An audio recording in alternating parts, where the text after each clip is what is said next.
नमस्कार मित्रों, आज हम पढ़ेंगे रामनरेश त्रिपाठी पथिक जो कविता थी उसके दो छंद हम पहले पढ़ चुके हैं। आज फिर से दो छंद मैंने आपके समक्ष यहाँ पर लिखे हैं। पहले हमने पढ़ा था प्रतिक्षण नूतन वेश बनाकर रंग बिरंग निराला, रवि के सम्मुख तिरख रही है नभ में वारिद माला, नीचे नील समुद्र मनोहर ऊपर नील गगन है, घन पर बैठ बीच में विचरूं यही चाहता मन है, रत्नाकर गर्जन करता है मलिया नील बहता है, हरदम यह हौसला प्रिय हृदय में भरा रहता है, इस विशाल विस्तृत महिमा में रत्नाकर के घर के कोने कोने में बैठ फिरूं लहरों पर जी भर के। तो इस प्रकार से मित्रों हमने समुद्र किनारे खड़े पथिक के द्वारा जो उस प्रकृति के मनोहारी दृश्य का वर्णन जो किया गया था उसका हमने अध्ययन किया था। आज हम उसी क्रम में अध्ययन करने जा रहे हैं कि वो समुद्र के किनारे पथिक खड़ा होकर क्या देख रहा है कि समुद्र के किनारे पर तट पर जो आधा सूर्य निकला हुआ है वो अर्ध सूर्य से वहां की जो छटा बनती है वो कैसी बनती है। कवि कल्पना करके क्या कह रहा है मित्रों, क्या कह रहा है कि निकल रहा है जल निधि तल पर। जल निधि का मतलब होता है समुद्र। जल का निधि किसे कहा गया है मित्रों? समुद्र को कहा गया है। निकल रहा है जल निधि तल पर दिनकर बिंब अधूरा। दिनकर का मतलब होता है सूर्य, और सूर्य का जो वो चित्र है आधा जो बिंब है वो दिखाई दे रहा है ना, अधूरा मतलब आधा सूर्य उस समुद्र तल पर निकला हुआ है, सूर्योदय का समय है, तब वो कैसा लग रहा है कवि अपनी कल्पना से उसका वर्णन कर रहा है। कमला के कंचन मंदिर का, कमला का मतलब होता है मित्रों लक्ष्मी, कंचन यानी सोने के मंदिर का मानो कांत यानी चमकीला कोई कंगूरा हो। अभी ये इस कविता का सबसे प्यारा छंद है और पढ़ते ही हमारे मन में एक चित्र सा बनने लगता है। क्या चित्र बनता है मैं बताऊंगा आपको। लाने को निज पुण्य भूमि पर, पवित्र भूमि पर लक्ष्मी की असवारी, सवारी इस असवारी का अर्थ सवारी है, कोई भ्रमित नहीं होना है आपको। रत्नाकर ने निर्मित कर दी स्वर्ण सड़क अति प्यारी, मानो स्वयं समुद्र ने अपने इस पानी पर जो है सोने की कोई सड़क का निर्माण कर दिया हो, ऐसा दृश्य लग रहा है। अब ध्यान देना मित्रों, दृश्य कैसा लग रहा है एक बार आप देखिए। माना कि ये समुद्र है और इसमें जल भरा हुआ है और इस समुद्र के तट पर इसके किनारे पर आधा सूर्य निकला हुआ है, ठीक है, आधा सूर्य निकला हुआ है और इस सूर्य का जो प्रकाश है इस जल पर बिल्कुल सोने के कलर में चमक रहा है, प्रकाश झिलमिला रहा है। तो अब ये कैसा लग रहा है? देखो कवि को ऐसा लग रहा है कि मानो ये जो है ये लक्ष्मी का मंदिर हो और इस मंदिर का जो निकला हुआ ये आधा सूर्य है मानो उसका गुंबद हो, गोल जो कंगूरा है मानो कोई कंगूरा उसका चमक रहा हो। निकल रहा है जल निधि तल पर दिनकर बिंब अधूरा, कमला के कंचन मंदिर का मानो कांत कंगूरा, है ना। और लाने को निज पुण्य भूमि पर लक्ष्मी की असवारी, रत्नाकर ने निर्मित कर दी स्वर्ण सड़क अति प्यारी।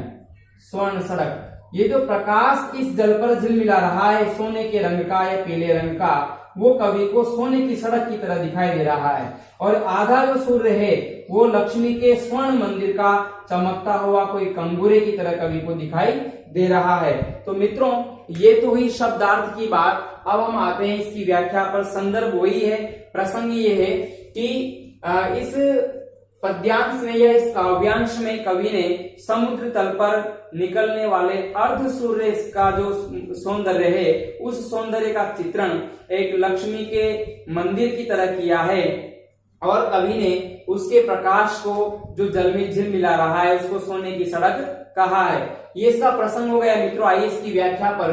कवि कह रहा है कि समुद्र तल पर जो आधा सूर्य अधूरा सूर्य जो निकल रहा है उसका चित्र ऐसा दिखाई दे रहा है कि मानो लक्ष्मी के स्वर्ण मंदिर पर मानो कोई चमकता हुआ कंगूरा हो, चमकता हुआ कंगूरा हो या उसका गुंबद हो, ऐसा दिखाई दे रहा है। मित्रों यहाँ पर मानो शब्द आया है और जहां पर जनु मनु जानो मानो शब्द आ जाते हैं वहां पर कौन सा अलंकार होता है? उत्प्रेक्षा अलंकार होता है। इस पंक्ति में उत्प्रेक्षा अलंकार है जो मैं आपको पहले बता चुका हूं, पढ़ा चुका हूं। अलंकार सभी कक्षाओं में अलंकार पढ़ा चुका हूं। और कवि क्या कह रहा है कि लाने को निज पुण्य भूमि पर, और वो जो सूर्य का प्रकाश उस जल पर झिलमिला रहा है, स्वर्ण रंग का या पीले रंग का जो प्रकाश है उस जल में जो झिलमिला रहा है, वो ऐसा लग रहा है कि मानो स्वयं रत्नाकर ने अपने हाथों से अपनी पवित्र भूमि पर, इस जल धरा पर, जल को भी धरती कहा यहाँ पर, इस जल पटल पर लक्ष्मी की सवारी लाने के लिए उसके स्वागत में मानो सोने की सड़क का निर्माण कर दिया हो। तो बताओ सोने की सड़क किसे कहा है मित्रों?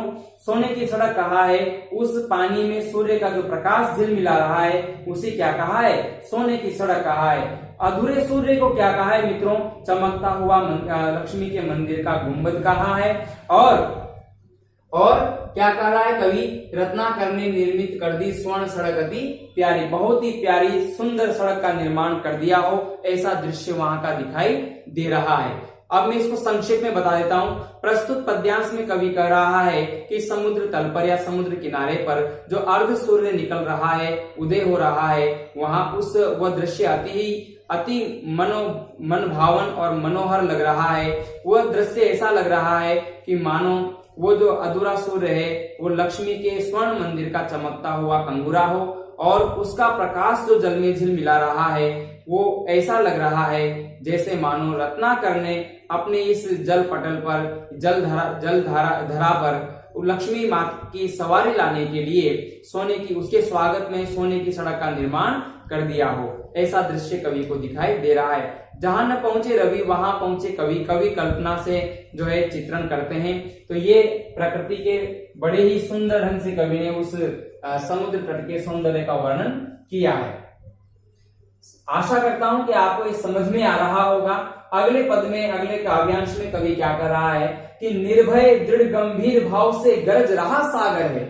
सागर गर्जना कर रहा है, सागर किनारे जो लहरें उठ रही है उसकी जो गर्जना हो रही है उसका वर्णन कवि कर रहा है कि वो निर्भय होकर, निडर होकर, दृढ़ होकर, अपनी जगह स्थिर होकर, दृढ़ भाव से, गंभीर भाव से, गंभीर मुद्रा में गंभीर भाव से गरज रहा सागर है। यानी हवा से जो तेज लहरें उठ रही है उससे समुद्र की गर्जना हो रही है, तो वो जो सागर है वो निर्भय है। अरे सागर को किस बात का डर? वो तो राजा है अपने आप में, सभी दरियाओं का राजा है। हाँ, तो कवि कह रहा है कि समुद्र निर्भय होकर गंभीर और दृढ़ भाव से गर्जना कर रहा है, हवा के वेग से उसकी लहरें उठ रही है, जिनकी गर्जना की घोर आवाज आ रही है, घोर गर्जना की आवाज आ रही है या ध्वनि आ रही है। लहरों पर लहरों का आना सुंदर, अति सुंदर है। कवि ने 2 बार सुंदर कहा है, अरे सुंदर ही नहीं बहुत सुंदर है। वहां पर जो लहरों के बाद लहरें, हम जब पढ़ते हैं तो हमारे मन में चित्र बनने लगते हैं। जब हमने कहीं लहरों का आना जाना देखा हो, हमने YouTube पर या कहीं पर भी ऑनलाइन वीडियो में जब देखते रहते हैं तो समुद्र की लहरों का आना और जाना हमने देखा है मित्रों, तो पढ़ते ही कैसे न चित्र बनेगा, है ना? चित्र तो हमारे मन मस्तिष्क में बनना ही बनना है। लहरों पर लहरों का आना, एक लहर के बाद दूसरी लहर आ रही है, वो दृश्य कवि को सुंदर, अरे अति सुंदर लग रहा है। तो कवि क्या कर रहा है? समुद्र तट पर खड़ा हुआ जब मैं लहरों को देख रहा हूं, लहरों पर लहरें आ रही है हवा के वेग से, और वो दृश्य मुझे बहुत ही सुंदर, बहुत सुंदर दिखाई दे रहा है। सुंदर है, अति सुंदर है। कहो यहां से बढ़कर सुख पा सकता है प्राणी। अरे अपनी प्रियतमा को संबोधित करते हुए कवि कह रहा है, हे प्रियतमा, यहाँ जो सुख मुझे मिल रहा है, यहां से बढ़कर और इस संसार में, इस संपूर्ण जगत में और किसी में भी इतना सुख प्राप्त नहीं हो सकता।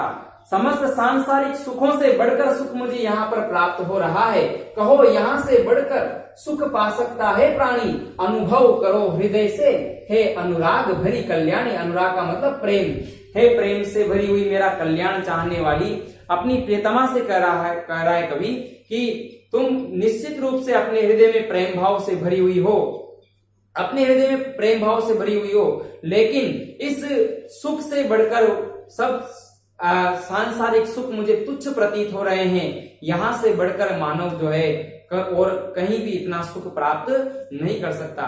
कवि समुद्र तट पर खड़ा हुआ उसके सौंदर्य पर मुग्ध होकर जिस अनुपम सुख की अनुभूति कर रहा है, उस अनुभूति के समक्ष कवि को समस्त सांसारिक सुखों की अनुभूति फीकी लग रही है और अपनी प्रियतमा को संबोधित करते हुए कह रहा है कि यहां से बढ़कर और मानो कहीं पर भी सुख प्राप्त नहीं कर सकता। मेरे लिए तो समस्त सांसारिक सुख इस सुख की तुलना में फीके हैं, तुच्छ हैं, यहां से बढ़कर और व्यक्ति कहीं भी इतना सुख प्राप्त नहीं कर सकता। तो ये कहा है कवि ने, अपने मनोभावों को व्यक्त किया है। कवि निश्चित रूप से उस समुद्र तट के किनारे पर जो सौंदर्य है उस पर मुग्ध है और उसी मुग्धता का वर्णन, उसी भाव का वर्णन कवि अपने शब्दों में, अपनी कल्पना के माध्यम से कर रहा है। तो आप चिंतन कीजिएगा और अपनी कॉपी में एक सटीक व्याख्या तैयार करने की कोशिश कीजिएगा। मनुष्य करके ही सीखता है मित्रों। आजकल के विद्यार्थी क्या है, रेडीमेड चाहते हैं, तुरंत उसको सब कुछ लिखा हुआ मिल जाए। अपने हाथों से हम व्याख्या तैयार करने की कोशिश करें, व्याख्या बनाएं और पढ़कर देखें कि उसमें तारतम्यता है या नहीं है, शब्दों का जुड़ाव है या नहीं है, विचारों में क्रमबद्धता है या नहीं है। कोशिश करें रफ कॉपी में अपने हाथों से व्याख्याएं लिखने की। तो मित्रों आज के लिए इतना ही, धन्यवाद।